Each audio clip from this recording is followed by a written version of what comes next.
से लेकर के प्रबुद्ध नागरिकों से वार्ता से लेकर के ज्येष्ठ नागरिकों से वार्ता से लेकर के सारे कार्यक्रम देश भर में सभी स्तरों पर, तहसील के, ग्रामीण स्तरों पर, शहरी स्तरों पर, राज्य स्तरों पर, प्रदेश स्तरों पर ये चलता है।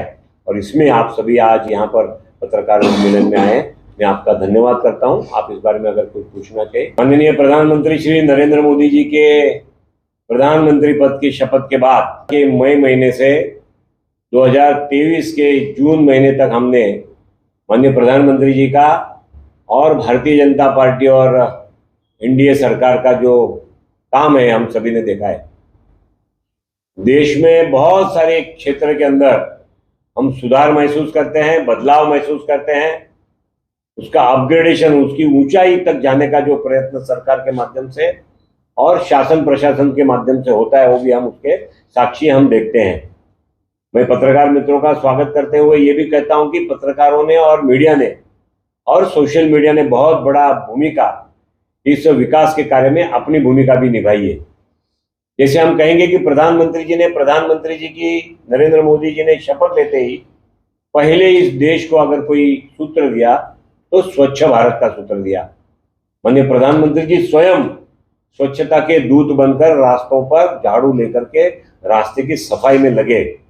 उनकी प्रेरणा से देश का हर नागरिक, हर क्षेत्र की सेलिब्रिटी भी अपने आप को स्वच्छता के साथ जोड़ी।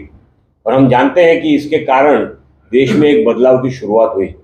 इस देश में आजादी के 67 वर्षों के बाद देश में लगभग 14 करोड़ से अधिक शौचालयों का निर्माण हुआ और ये संख्या आज 19 करोड़ के तक पहुंची है।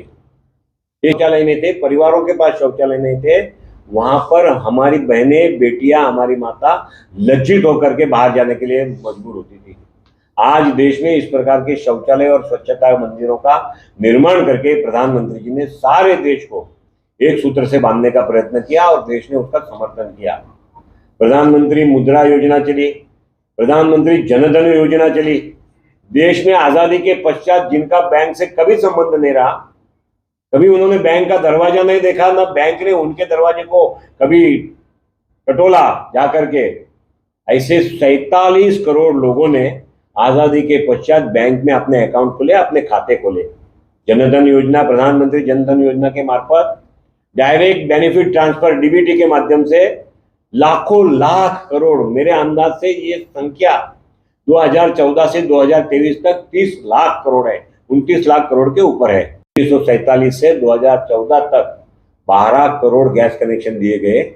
2014 से 2023 तक 19 करोड़ गैस कनेक्शन, यानी आजादी के 67 साल में 12 करोड़ और 9 साल में 19 करोड़, 12 + 7 नहीं, नए 19 करोड़ कनेक्शन उज्ज्वला योजना के मार्फत से माननीय प्रधानमंत्री जी के माध्यम से देश भर की बहनों को भेंट के रूप में मिले।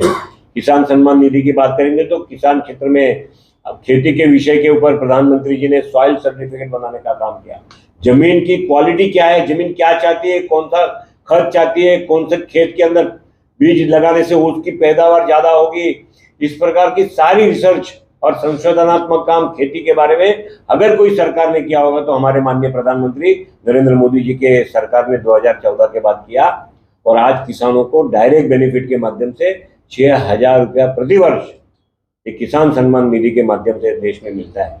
फिर अटल पेंशन योजना की बात होगी, विद्यार्थियों के लिए नई शिक्षण नीति की बात होगी, आर्थिक विकास के बारे में देश ने की हुई प्रगति की बात होगी। एक समय में विश्व के 10वें क्रमांक पर भारतीय इकोनॉमी रहती थी, विश्व के दूसरे क्रमांक की लोक संख्या वाला देश, विश्व की 10वें क्रमांक की अर्थव्यवस्था थी। आज 2014 से 2023 तक हम विश्व के 5वें क्रमांक की अर्थव्यवस्था के स्थान पर आए, 5 नंबर आगे बढ़कर, और 2030 तक